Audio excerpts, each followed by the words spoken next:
Assalamualaikum warahmatullahi wabarakatuh. Kami dari kelompok 2 akan mempresentasikan sistem penjualan kredit. Yang pertama, deskripsi sistem. Menurut pendapat beberapa ahli, dapat disimpulkan bahwa sistem adalah suatu jaringan prosedur yang berhubungan satu sama lain untuk mencapai tujuan tertentu. Selanjutnya, dokumen yang terkait. Yang pertama, surat order pengiriman dan tembusannya. Tembusan surat order pengiriman terdiri dari 8 macam. Yang kedua, faktur penjualan dan tembusannya. Tembusan faktur penjualan terdiri dari 5 macam. Yang ketiga, rekapitulasi harga pokok penjualan.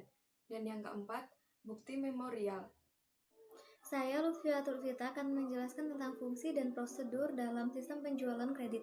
Yang pertama, fungsi. Fungsinya terdiri dari fungsi penjualan, fungsi kredit, fungsi gudang, fungsi pengiriman, dan juga fungsi penagihan serta fungsi akuntansi. Selanjutnya, prosedur yang membentuk sistem. Yang pertama, prosedur penjualan. Dalam prosedur ini, fungsi penjualan menerima order dari pembeli, lalu menambahkan informasi dalam surat order dan mendistribusikannya ke berbagai fungsi. Pengiriman. Dalam fungsi ini, fungsi gudang menyiapkan barang yang diorder oleh pembeli, lalu pada saat penyerahan, fungsi pengiriman meminta tanda tangan penerima barang dalam faktur penjualan. Ketiga, prosedur pencatatan piutang. Dalam prosedur ini, fungsi akuntansi mencatat tembusan faktur penjualan kredit di dalam kartu piutang. Yang keempat, prosedur penagihan. Dalam prosedur ini, fungsi penagihan menerima faktur penjualan kredit lalu mengarsipkannya sesuai abjad dan secara periodik membuat surat tagihan serta dilampiri dengan faktur penjualan kredit.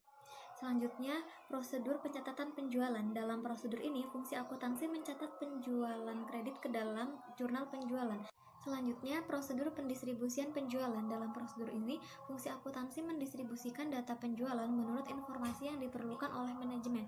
Dan yang terakhir, prosedur harga pokok penjualan.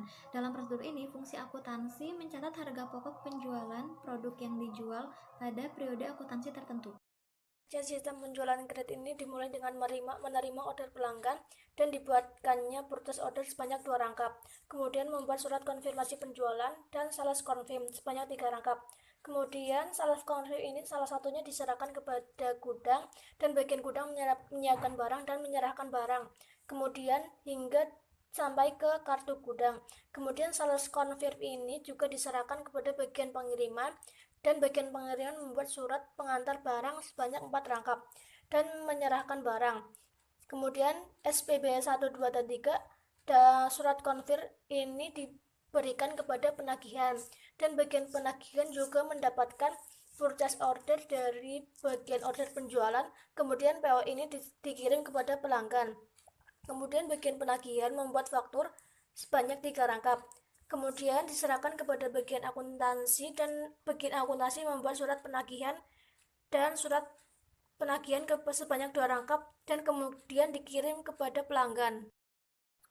Kemudian mengenai sistem pengendalian internal dalam penjualan kredit ini terdapat 3 unsur. Yang pertama organisasi, yang kedua sistem organisasi dan prosedur pencatatan, yang ketiga adalah praktek yang sehat.